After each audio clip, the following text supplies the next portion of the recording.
이미 저를 아시는 분도 좀 계실 겁니다. 제가 지난 2월 달에 경주에서 했던 리더십 수련회 때 와서 말씀을 나눈 적이 있는데 다시 이렇게 말씀으로 여러분과 함께 하게 돼서 하나님께 감사하고 또 조 목사님과 또 다 함께 감사드립니다.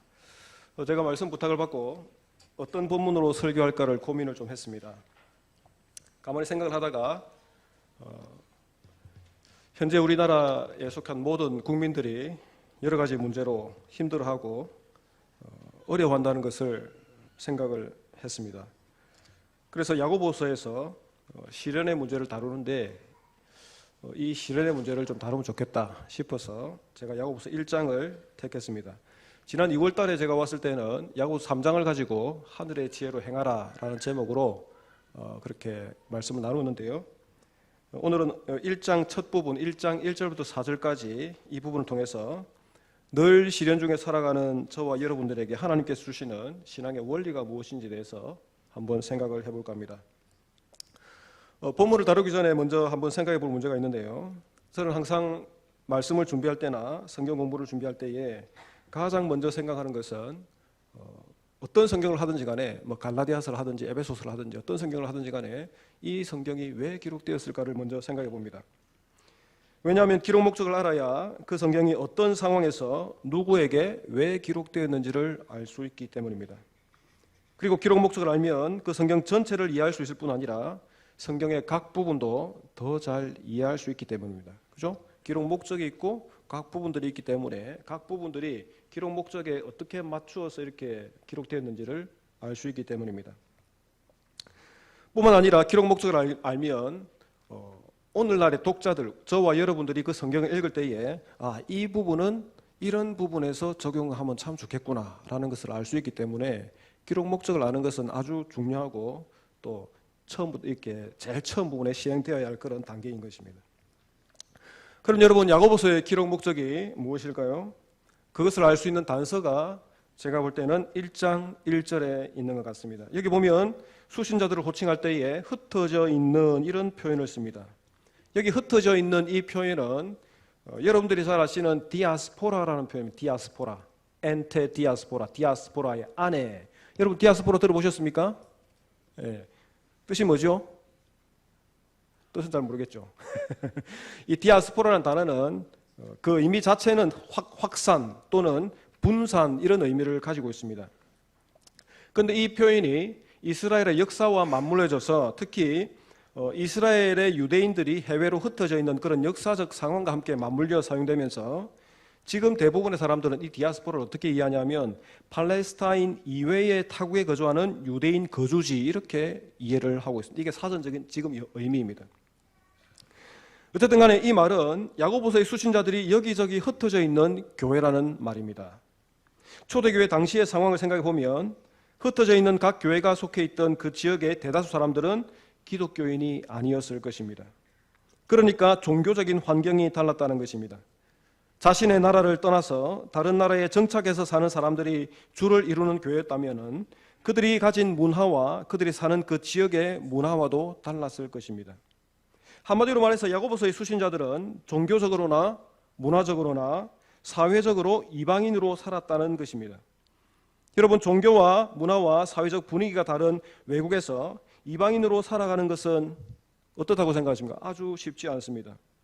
단기간에 여행을 가서 잠시 보고 즐기는 것은 생활에 활력을 주고 유쾌한 일입니다. 그래서 여러분들 해외여행 해보셨죠? 우리 장로님, 고사님, 집사님들 다 해보셨죠? 해외여행 가서 좋은 경치를 보고 좋은 장소를 들려보면 의뢰이 하는 말들이 있습니다. 무슨 말입니까? 여기 와서 살아보고 싶다. 한번 좀 살아보고 싶다. 그렇게 말하시는 분들에게 저는 속으로 그렇게 말하죠. 한번 살아보세요. 한번 살아보세요. 잠시 방문하는 것과 사는 것은 다른 문제입니다. 어떤 분이 쓴 자서전적 소설에 있는 한 글귀, 짧은 글귀를 제가 가지고 왔습니다. 정말 저의 마음에 공감이 되는 그런 글귀였습니다. 한번 들어보십시오. 외국에서 산다는 것은 무엇을 의미하는가? 그것은 영혼 없는 육체와 같은 것이고 소금이 안 들어간 음식과 같은 것이다. 있어야 할 어떤 것이 빠져있는 삶이고 충족감이 결여된 삶이다. 허전하고 공허한 삶이다. 나의 언어, 나의 표정, 나의 웃음, 나의 눈물, 이러한 것들은 그들에게 어떠한 의미도 없다. 이것들은 고유의 것이고 동족만이 이해하는 것이다. 외국은 여행할 곳이지 거처를 정하고 살 곳은 아니다. 적어도 내게는 그렇게 생각된다. 소크라테스는 추방보다 죽음을 택했다. 나는 어리석게도 죽음보다 더한 것을 선택했나 보다. 뭡니까? 외국에 사는 거죠. 그것도 자발적으로 미국에서의 나의 삶은 되새기기조차 힘들다. 싫다. 친구도 만들지 않았다. 스스로를 최고라고 생각하는 사람들과 내면을 공유하는 것은 불가능하다. 미국에서 오래 살면서 실제로 자기가 겪었던 것을 바탕으로 소설을 썼는데 그 소설 안에 이런 글귀를 적어놨습니다. 그 소설 제목은 나스타샤, 지연이는 조지수라는 분입니다. 외국에서 오래 살아보지 못한 분들은 별로 공감이 되지 않겠지만은 제게는 참 공감되는 글이었습니다. 언어가 다르고 문화가 다르다는 것은 하루하루를 신경을 곤두세우지 않고는 살아갈 수 없음을 의미합니다. 저는 영국에서 10년이 있었습니다. 제가 영국 유학을 할 때에 한국에서 한 변호사가 그분과 관련된 그 공부를, 석사 공부를 더 하기 위해서 4명의 가족을 끌고 함께 왔습니다. 그분이 그 본 과정에 들어가기 전에 어학 연수를 했습니다. 근데 그분은 이야기를 해보니까 밥을 안 먹으면 안 되는 사람이었습니다. 그런 분들 계시죠, 그죠? 빵 실컷 먹고 나는 밥 먹어야 된다 그래요. 밥 먹어야 돼. 꼭 밥을 먹어야 되는 사람. 근데 여러분 외국에 밥이 잘 있습니까? 밥이 없습니다. 빵을 먹어야 됩니다. 대부분 보면 샌드위치 하나 사오고 과일하고 칩스하고 이렇게 해가지고 이렇게 먹는데 그분은 꼭 밥을 먹어야 되는 거예요. 그래서 학원에 갈 때마다 항상 아내가 도시락을 싸줬어요. 그런데 도시락을 먹을 곳이 없는 거예요. 외국 사람들이 제일 싫어하는 냄새가 뭔지 아십니까? 마늘 냄새입니다. 마늘 냄새. 마늘 냄새. 그 우리 음식에 얼마나 마늘이 많이 들어가 있습니까? 그러니까 이 사람이 그 도시락을 들고 자기 차에 가서 이제 그걸 먹는 거예요. 여름에는 뭐 떳떳하니까 좋죠, 그죠? 근데 겨울이 되면 얼마나 춥습니까? 혼자서 차를 시동을 켜고 히트를 켜놓고 혼자 앉아서 그 도시락을 까먹는 겁니다. 그래서 그 변호사분이 저에게 뭐라 하냐면, 목사님, 참 제 자신이 처량해서 눈물이 났습니다. 눈물이 났습니다. 그분이 또 다른 일화가 있는데, 그분이 이제 영국에 와서 차가 필요하니까 차를 샀습니다. 중고차. 그리고 자기가 이제 변호사니까 BMW 좀 비싸게 주고 샀습니다. 게라지에 가서 그것을 사서 이제 끌고 옵니다. 차를 타고 막 오다가 어디 부딪혀가지고 백밀러를 부숴 먹었습니다. 차 사는 그날. 왜 그런 줄 아십니까? 영국은 운전 시트가 반대편에 달려 있습니다. 그러니까 우리가 일로 가면 그 사람들 일로 오는 거예요. 이제 그 차선도 다른 거예요. 그러니까 헷갈려가지고 막 힘들어가지고 일하다가 오면서 그날 바로 백밀러를 부숴 먹었다는 것입니다. 그분이 영국에 처음 가서 이제 아내와 함께 밖에 나가서 커피숍에 가서 커피를 마시려고, 아내와 함께 좋은 오붓한 시간을 가지려고 커피숍에 갔습니다. 커피숍에 가서 주문을 해야 되는데 뭐 어떻게 주문할까? 어떻게 주문할까? 여러분 외국 나가서 한번 영어 해보셨습니까? 처음에 가서 영어 해보려고 그러면 진짜 힘듭니다. 내가 무슨 말을 해야 되지? 한참 생각을 해야 됩니다. 그래서 아내와 함께 가서 커피를 주문했습니다. 이렇게 말했습니다. May I have a cup of coffee? 아주 잘했죠, 그죠? 우리가 볼 때 아주 잘했죠. 중고등학교 교과서에 있는 표현이죠, 그죠? 내가 커피를 한 잔 가질 수 있을까요? 그래가지고 어렵게 주문해서 이제 자리에 딱 앉았습니다. 다른 사람들 어떻게 주문을 딱 보니까 이렇게 주문합니다. Coffee please. 근데 커피 한 잔 주세요. 이렇게 이야기하는 거예요. 자기는 그렇게 고민하고 해서 커피를 주문했는데 다른 사람이 커피 플리즈 하니까 이 사람이 그런 이야기예요. 목사님, 제가 그래도 한국에서는 공부도 제법 하고 영어 못한다는 소리를 못 들었는데 여기 와서 이렇게 해보니까 자괴감이 들었습니다. 자괴감이. 외국에서 이방인으로 사는 것은 쉽지가 않습니다. 언어가 다릅니다. 외국에서 태어나지 않았다면 언어가 큰 장벽이 됩니다. 여러분, 언어가 안 되는데 좋은 직장을 가질 수 있겠습니까? 그럴 수 없습니다. 돈을 벌기가 쉽지 않습니다. 언어에 조금 적응했다 싶으면 또 다른 장벽이 있는데 그것은 문화의 장벽입니다. 문화 장벽 때문에 사회 진입이 쉽지 않습니다. 한마디로 말해서 외국에서 이방인으로 살아가는 것 자체가 쉽지 않다는 것입니다. 만약에 야고보서의 수신자들이 이방인으로 살았다면 그들이 살아가는 하루하루는 정말 쉽지 않았을 것입니다. 모든 것이 시련이고 고난일 수밖에 없는 것입니다. 야고보서의 수신자들은 종교적, 사회적, 문화적 이방인으로 살면서 셀 수 없는 시련을 만났던 것 같습니다. 대부분 가난했기 때문에 부자들로부터 불공평한 대우를 받았던 것 같습니다. 억울하게 재판장에 끌려가기도 하면서 사회적인 차별을 받았습니다. 세상과 벗이되고자 하는 유혹도 많이 받았습니다. 교회의 외적인 유혹도 받았지만은 내적인 문제도 있었던 것 같습니다. 교회 내적으로 차별의 문제가 있었습니다. 그들은 서로를 시기하고 비방하고 다투는 문제 외에 여러 가지 문제들을 직면을 했다는 것입니다. 그런데 여러분, 이방인으로 사는 것이 하루 이틀이면 모르겠지만은 이러한 삶이 지속된다고 생각해 보십시오. 얼마나 큰 어려움, 얼마나 많은 시련을 당하고 살았겠습니까? 간혹 가다가 어떤 이들은 이런 형편이 좀 나아져서 이런 어려움에서 벗어날 수 있었겠지만은 대부분은 그렇지가 못했습니다. 그들이 당하는 시련이 지속된다는 것입니다. 여러분, 시련이 길어지면 어떻게 합니까? 신앙인들 중에서도 믿음을 지키지 못하고 그들이 가진 믿음을 버리는 사람들이 있습니다. 또 어떤 이들은 겉으로는 괜찮은 척 하지만은 속으로는 병들어 있거나 믿음이 없는 경우도 있습니다. 야고보서 전체에서 지적하는 문제 중에 하나가 무슨 문제입니까? 행함이 없는 믿음. 여러분, 야고보서 하면 딱 떠오르는 말이 있죠, 그죠? 행함이 없는 믿음. 말로는 믿음이 있다고 말하지만은 실제로는 믿음이 없는 것을 지적한 것입니다. 그래서 야고보서를 잘 보시면 두 마음이라는 표현이 몇 번 나옵니다. 두 마음 품지 말라, 이런 표현들이 나옵니다. 야고보서의 저자가 수신자들에게 자신을 속이지 말라, 이런 표현도 나옵니다. 겉으로는 잘하는 척하지만은 실제로는 뭡니까? 그런 믿음이 없는 거예요. 다른 사람들이 볼 때에는 믿음이 있는 것 같지만은 실제로 그 속에 들여다보면 믿음이 없는 거예요. 그러니까 자기를 속이고 있는 거예요. 신앙생활 자기를 속이면서 사는 거예요. 야고보서의 저자는 이러한 수신자들의 문제를 지적하고 바르게 인도하기 위해서 야고보서를 기록한 것 같습니다. 그리고 친절하게도 야고보서 5장 19절 20절에 야고보서를 왜 기록했는지 밝히고 있습니다. 여러분 한번 같이 찾아볼까요? 야고보서 5장 19절 20절 같이 한번 찾아서 읽어보도록 하겠습니다.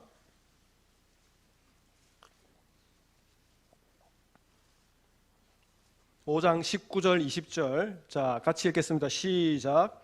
내 형제들아, 너희 중에 미혹되어 진리를 떠난 자를 너희가 알 것은 죄인을 미혹된 길에서 돌아서게 하는 자가 그의 영혼을 사망에서 구원할 것이며 허다한 죄를 덮을 것임이라. 아멘. 야고보서는 사회와 종교와 문화가 다른 곳에서 이방인으로 살면서 만나는 여러 가지 시련 중에서 미혹되어 진리를 떠난 자들, 그들을 돌아서게 하기 위해서 기록되었다는 것입니다. 한 공동체가 있으면 그 공동체 전체가 그런 것은 아니지만은 그 사람들 중에서 미혹되어서 진리를 떠난 자들이 있는데, 너희 수신자들, 너희 공동체는 그들을 어떻게 하라고요? 그 미혹된 길에서 돌아서게 하라. 그렇게 하면 그들이 구원받을 것이고 그들의 죄가 사함을 받게 될 것이다 라고 말씀을 하고 있는 것입니다. 자, 그러면 우리가 본격적으로 오늘 이 본문이 우리에게 주는 신앙의 원리가 뭔지 한번 찾아보도록 하겠습니다. 보편적으로 서신을 보면 야고보서 1장 1절 인사말이 있죠. 서신에는 인사말이 있죠. 그리고 그 다음에 본문으로 들어갑니다. 1장 2절부터가 야고보서의 본문입니다. 1장 2절에 보시면 내 형제들아, 너희가 여러 가지 시험을 당하거든 온전히 기쁘게 여기라, 이렇게 말하고 있습니다. 여기서 시험이라는 단어는, 번역된 단어는 사실은 시험보다는 시련이라고 번역하는 것이 더 맞겠습니다. 저자가 어떤 특정한 시련을 지적하고 있지 않기 때문에 어떤 종류의 시련인지는 알 수 없지만은 분명한 것은 여기 뭡니까? 너희가 여러 가지 시련을 당하거든. 그렇기 때문에 수신자들이 현재 당하고 있는 여러 가지 시련, 모든 시련들을 다 가리킨다는 것입니다. 앞서 말씀드린 바와 같이 외국인으로서, 이방인으로서 살아가는 그곳에서 겪고 있는 모든 시련들을 가리켜서 너희가 여러 가지 시련들을 당하거든, 이렇게 말하고 있습니다. 여러분, 다른 서신을 보시면 아시겠지만 일반적으로 서신을 보면 발신자와 수신자를 밝힌 이후에 인사가 나옵니다. 인사. 그런데 오늘 본문에서는 인사가 생략되어 있습니다. 그리고 바로 무슨 문제를 다룹니까? 시련의 문제를 다루고 있습니다. 그 이유는 야고보서의 수신자들에게 시련의 문제가 가장 크고 중요한 문제였기 때문일 것입니다. 그런데 여러분, 시련과 관련해서 우리가 눈여겨보아야 할 것이 있습니다. 대부분의 사람들이 시련이나 고난을 당할 때에 보이는 가장 보편적인 반응은 그런 시련을 피하려고 하는 것입니다. 어떻게 하면 내가 덜 괴롭고 덜 힘들면서 이 시련을 빨리 벗어날 수 있을지 고민하는 것이 저와 여러분입니다. 주님, 얼른 이 시련이 저에게서 떠나가게 하여 주옵소서. 이 시련이 빨리 지나가게 하여 주옵소서. 심지어 우리는 이렇게 기도할 때가 있죠. 주님, 왜 저에게 이런 시련을 주십니까? 그렇게 하면서 주님께 따지기도 합니다. 그런데 오늘 본문에서 말하는 이 시련 대처법은 그와 같지가 않다는 것을 알 수 있습니다.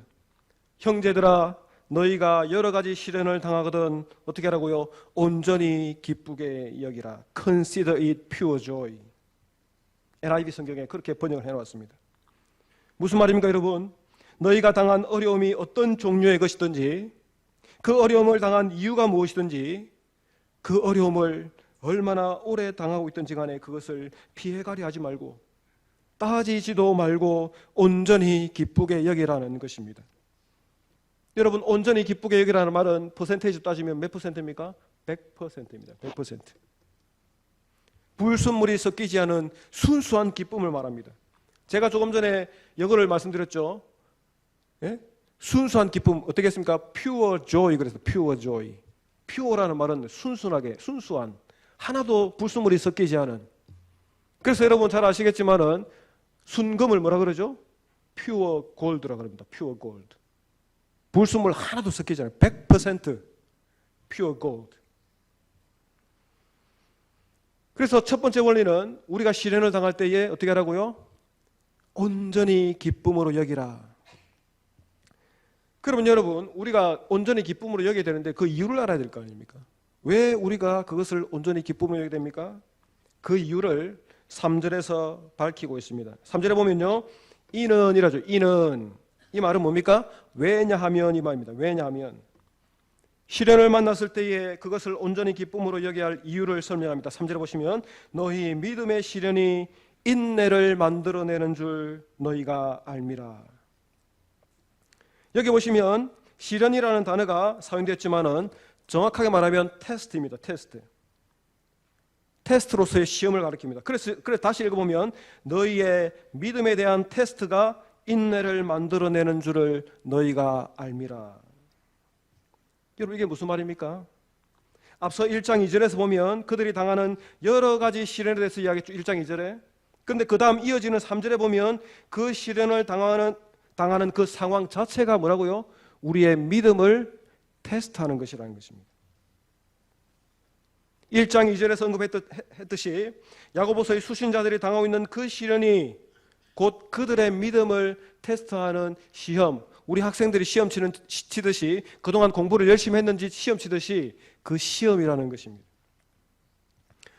여러분, 이 세상에 시련을 좋아하는 사람은 아무도 없습니다. 시련이라는 것을 접하면 빨리 지나가면 좋겠다는 생각이 먼저 듭니다. 그런데 2절과 3절의 말씀은 기독교인들이 당하는 시련에 대한 관점을 바꾸었습니다. 시련을 만났을 때 그것을 대하는 자세가 어떠해야 하는지를 가르쳐주고 있습니다. 본문에서는 시련을 대하는 자세가 우리의 믿음이 어떠한지를 테스트하는 것이라고 합니다. 다시 말하면 우리가 여러 가지 어려움이나 시련을 만났을 때 그것을 온전히 기쁘게 여기면 믿음을 테스트하는 그 시험에 통과하는 것이고, 그러나 당면한 시련을 온전히 기쁘게 여기지 못한다면 그 믿음을 테스트하는 그 시험에 어떻게 한다고요? 통과하지 못하게 된다는 것입니다. 자, 여러분, 그러면 이 믿음의 테스트에 통과하면 어떻게 될까요? 다시 3절을 보시면요, 이 믿음의 테스트가 인내를 만들어낸다 이렇게 말씀하고 있습니다. 여러분, 여기서 이 원리를 자세히 잘 보셔야 됩니다. 인내가 만들어진다 그랬죠? 인내라는 것은 시련 중에 있는 모든 사람들에게 만들어지지 않는 것임을 이 본문은 가르쳐주고 있습니다. 시련이 올 때마다 그것을 피해 다니는 사람들은 시련 만날 때마다 어떻게 합니까? 인내 없이 어려워합니다. 인내가 없는 사람은 시련을 만날 때마다 힘들어하고 괴로워하고 하나님께 원망하는 그런 모습이 되어갑니다. 그러나 그 시련의 테스트를 통과한 자에게는 그 속에 뭐가 만들어진다고요? 인내가 만들어진다, 그렇게 말하고 있습니다. 얼마 전에 제가 올해 제일 처음 사역지에 있던 그 원로 장로님을 한 분 만났습니다. 이 장로님은 대략 20개월 전에 아내 되는 권사님을 하늘나라로 먼저 보내셨습니다. 그 권사님은 2012년쯤에 담도암 때문에 치료를 받았습니다. 치료를 받은 후에 잘 계시다가 그 암이 다시 재발을 했습니다. 그래서 다시 입원하셨는데 그 이후로 낫지 못하고 하늘의 소천을 받으셨습니다. 그 장로님께서 권사님 치료 때문에 서울 삼성병원에 있을 때였습니다. 갑자기 둘째 딸에게 딸 둘이 아들 하나가 있는데 둘째 딸에게 전화가 왔다는 것입니다. 그 딸이 전화로 아빠에게 이렇게 말했습니다. 아빠, 나 폐암 말기래. 그 장로님은 갑자기 이게 무슨 말인가 싶어서 어안이 벙벙했다고 합니다. 권사님 치료에 옆에서 병간호하면서 정신을 다 쏟고 있는데 딸까지 폐암 말기라는 소식을 들었습니다. 그 소식이 있은 이후에 그 딸은 2017년도 11월에 소천을 받았습니다. 그리고 그 권사님은 2018년도 4월에 소천을 받으셨습니다. 그 장로님은 6개월도 안 되는 시간 안에 딸과 아내를 잃었습니다. 장로님이 병원에 계시면서 칠순도 지냈는데 그때 권사님과 함께 그 병원 밥을 먹으면서 많이 우셨다고 합니다. 그 딸도 제가 대학부를 맡았을 때 저의 가르침을 받았기 때문에 저도 잘 알고 그 권사님도 잘 알고 다 잘 아는데 그 소식을 듣고 저도 너무 슬펐습니다. 장로님이 말씀하시는데 3개월 동안 거의 눈물로 지내셨다고 합니다.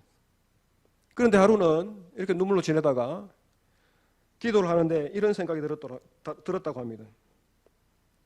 아니, 이 모든 것들이 하나님의 뜻 안에서 이루어졌을 것인데 내가 지금 왜 뭐 하고 있냐?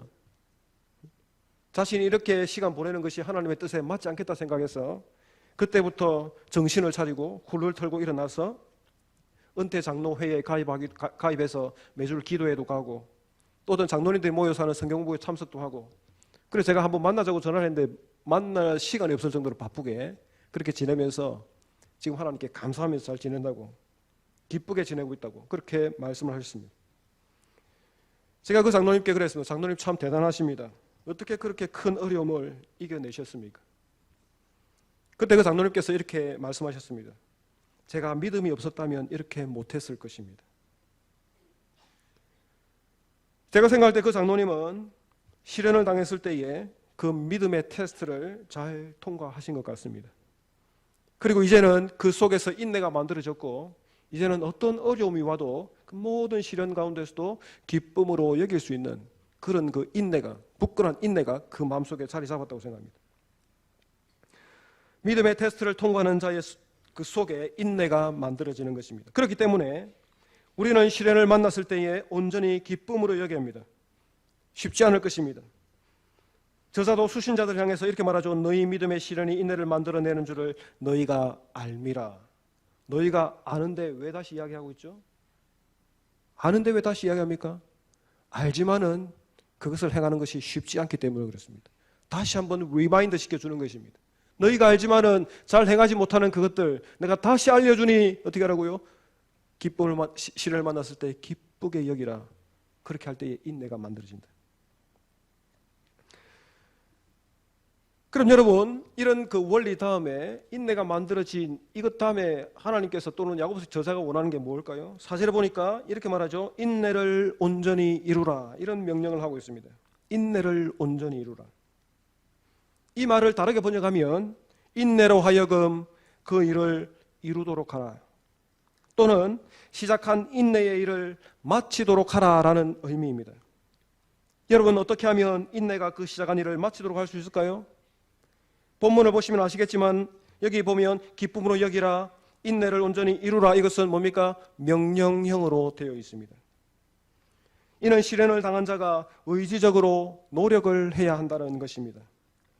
어떻게 하면 시작한 인내가 그 일을 끝낼 수 있도록 할까요, 여러분? 사실은 다른 방법이 없습니다. 시련이 올 때마다 그것을 기쁨으로 여기는 훈련을 계속 해야 되는 것입니다. 그러면 한 번 인내가 만들어지고 또 다음에 시련이 오면 이전에 만들어졌던 그 인내 때문에 이번에는 좀 더 쉽게 그 시련을 이길 수, 기쁨으로 여길 수 있는 것입니다. 그렇게 이렇게 계속 훈련하고 반복해서 할 때에 결국 어떻게 됩니까? 우리는 시련을 만났을 때 온전하게 기쁨으로 여길 수 있게 되는 것입니다. 어떤 시련이 와도 우리는 무너지지 않을 수가 있게 되는 것입니다. 이렇게 되는 상태를 4절에 보시면요, 후반부에 보면 온전하고 구비하여 조금도 부족함이 없게 된다, 이렇게 설명을 하고 있습니다. 이 말은 우리의 믿음이 더 성숙해지고 부족함이 없이 완벽해진다는 것입니다. 사랑하는 성도 여러분, 우리가 받는 시련의 모양이 다르고 그 경중이 다르기 때문에 우리가 쉽게 이렇게 해라 저렇게 해라 옆에 동료들에게 말할 수 없을 것입니다. 하지만 오늘 본문에서 우리에게 주는 원리는, 신앙의 원리는 분명합니다. 시련이 왔을 때에 그것을 온전히 기쁨으로 여기면 우리 속에 인내가 만들어지고 그 시작한 인내로 하여금 끝까지 그 일을 끝내게 할 때에 우리가 하나님 앞에서 더 성숙해지고 부족함이 없는 모습으로 변해간다는 것입니다. 여러분, 사실 오늘 본문에는 나타나 있지 않지만은 만약에 제가 한 번 더 다음 그 9절 5절부터 8절까지 또 설교한다면 여러분 한번 잘 보십시오. 제가 조금 전에 말했지만 기쁨으로 여기라, 그리고 인내를 이루도록 하라는 뭐라 그랬죠? 명령형이라 그랬습니다. 그래서 우리의 의지가 필요합니다. 그런데 여러분, 이 말씀을 듣는 여러분들 중에서 이런 또 질문을 할 거예요. 아니 그러면 내가 그걸 다 할 수 있단 말이에요? 내가 의지적으로 노력하면 그걸 다 할 수 있단 말이에요? 혹시 그렇게 질문하신 분 있죠? 당연히 할 수 없죠. 그래서 그 다음 야고보서 다음에 한번 집에 가서 보십시오. 그 다음 부분에 보면 뭐라 나옵니까? 5절에 보면 같이 한번 읽어보겠습니다. 제가 1부 예배 때는 안 했지만은 제가 여러분 2부 예배 때 보너스로 좀 드리겠습니다. 5절 한번 보십시오. 예, 같이 읽겠습니다. 시작.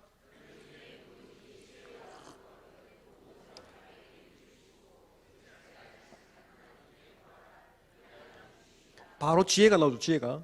여러분, 우리는 노력해도 될 수가 없어요. 물론 노력하면 어느 정도 되겠지만은 우리는 어떤 사람도, 이 세상에 그 어떤 사람도 시련을 만났을 때 그것을 100% 기쁨으로 여길 사람 아무도 없습니다. 노력을 하지만은 안 됩니다. 그래서 우리는 어디 가야 됩니까? 하나님 앞에 가서 하나님 지혜를 주옵소서 기도해야 돼요. 하나님 지혜를 주옵소서. 그렇게 지혜를 구할 때에 하나님, 그 이후에 쭉 읽어보십시오. 꾸짖지 아니하시는 하나님. 때로는 실패하지 않습니까? 우리가 다 잘할 수 있습니까? 실패합니다. 과거에 실패했다 하더라도 다시금 주님 앞에 주의 이름으로 나오면 하나님은 꾸짖지 아니하시고 우리가 구한 것보다 뭡니까? 더 많이 과연 상상할 수 없을 정도의 양으로, 상상할 수 없을 정도의 기도의 응답을 우리에게 주시는 것입니다. 그래서 이 원리를 딱 붙드십시오. 기쁨을 여기고 인내해야 됩니다. 그러나 우리 힘으로 다 할 수 없습니다. 하나님께 지혜를 구하시고. 혹시 그런 분도 계시죠? 나는 하나님 앞에 가기 너무 부끄러운 존재야. 나는 부족한 존재야. 그런 사람 있죠? Don't worry. 염려하지 마십시오, 여러분. 무조건 하나님 앞에 나오십시오. 하나님 앞에 나와서 하나님, 저 부족합니다. 하나님, 저 이런 시련 당하고 있습니다. 하나님, 제 힘으로 100% 기쁘게 여기지 못하지만 하나님 앞에 나왔으니 하나님 도와주십시오. 지혜를 주십시오. 어떻게 할까요? 여러분, 이제 말씀을 맺을까 합니다. 설교를 시작하면서 저자가 수신자들에게 흩어져 있는이라는 표현을 쓴 것을 제가 지적했죠. 그죠? 흩어져 있는, 이런 표현을 썼습니다. 이 표현은 오늘날 그리스도인으로 살아가는 저와 여러분 모두에게 적용이 됩니다. 각 교회는 각 지역에 흩어져서 그곳에서 하나님의 복음을 전하는 것입니다. 울산 하늘샘 교회는 방어동이라는 로컬, 이 지역에 부름받아서 로컬 처치로서, 지역 교회에서 이 방어동의 하나님의 복음을 선포해야 될 의무가 있습니다. 근데 여러분, 이 하늘샘 교회에 모이던 여러분들은 하늘샘 교회의 성도들로서 월화수목금이 되면 어디로 나가죠? 세상으로 나갑니다. 하나님의 이름을 들고, 예수 그리스도의 이름을 들고 세상으로 나가는 뭡니까? 흩어져서 살아가는 성도들입니다. 그런데 여러분, 여기 보시면 제가 아까 흩어져 있는 이 표현만 지적했지 또 하나 빼먹은 게 있습니다. 뭐가 있습니까? 12지파라는 표현입니다. 12지파. 신약의 서신 어디에도 이 오프닝 섹션에, 이 여는 말에 이런 표현을 사용한 적이 없습니다.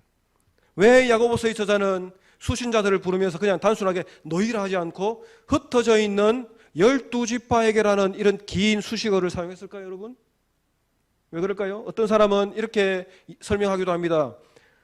12지파라는 개념은 구약 성경에서 왔으니까 어쩌면 수신자들 모두가 유대인이었을 것이다 라고 지적하는 사람이 있습니다만은 저는 거기에 반대합니다.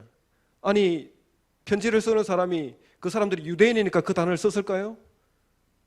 이 편지를 받는 사람들은 교회입니다. 교회에는 대부분이 유대인이었을지라도 그 안에는 이방인들도 포함되어 있었을 것입니다. 그러니까 그렇게 말하면 안 되겠죠. 제가 볼 때는 왜 이 표현을 썼느냐, 이것은 수신자들을 격려하기 위해서 썼다고 생각합니다. 어떻게 격려할까요, 여러분? 수신자들은 지금 이방 지역에서 흩어져서 살아가는 교회입니다. 우리 여기 교회는 흩어져 있다 하더라도 조금만 가면 또 다른 교회 있고 조금만 또 다른 게 있잖아요, 그죠? 그러나 어쩌면 이 야고보서를 받는 수신자들은 주위에 교회가 별로 없었을 것입니다. 혼자서 살아가는 교회입니다. 얼마나 힘들었겠습니까? 종교적으로, 문화적으로, 사회적으로 고립된 상태에서 살아가는, 이렇게 힘들어 매일매일 시련은 이 사람들, 여러분 한번 생각해 보십시오. 흩어져 있는 이라는 말을 했을 때에 어쩌면 이 수신자들은 저 같으면 그랬을 거예요. 눈물이 울컥 났을 거예요. 왜? 힘드니까. 그런데 여러분, 이어지는 표현에서 12지파라고 하니까 저는 힘이 불끈 났을 것 같습니다. 왜냐하면 이 12지파라는 것은 하나하나 12지파가 모여서 뭘 구성합니까? 이스라엘을 구성합니다. 하나님의 백성을 구성합니다. 그러니까 우리가 비록 흩어져서 살아가지만은 우리는 누구라고요? 하나님의 백성인 것입니다. 하늘샘 교회에 속한 모든 성도들도 하나님의 백성입니다. 내가 비록 여러 가지 힘든 일과 어려운 상황 속에 살아가지만은 어쩌면 하나님 보실 때에 정말로 작은 문제 가지고 내가 힘들어하고 시련을 받고 살아가지만은 그럼에도 불구하고 나는 뭡니까? 하나님의 백성, 하나님의 자녀라는 것입니다. 사랑하는 성도 여러분, 여러분들은 어떤 시련의 길을 걷고 있습니까? 어떤 어려움을 지나고 있습니까? 어쩌면 어떤 분들은 경제적인 문제로 힘들어할 분도 있을 거고요. 어떤 분들은 직장 문제로 힘들어하는 분이 있을 거고, 또 어떤 분들은 질병 문제로 인해서 눈물을 흘리면서 기도하시는 분들이 있을 것입니다. 또 금요일 이제 수능을 치는데 수능을 치는 학생들은 내가 대학을 갈 수 있을까 못 갈까 그런 거 가지고 또 고민하고 있겠죠. 우리가 가고 있는 그 시련의 모든 길들이 다르다 할지라도 우리가 그것을 어떻게 해요?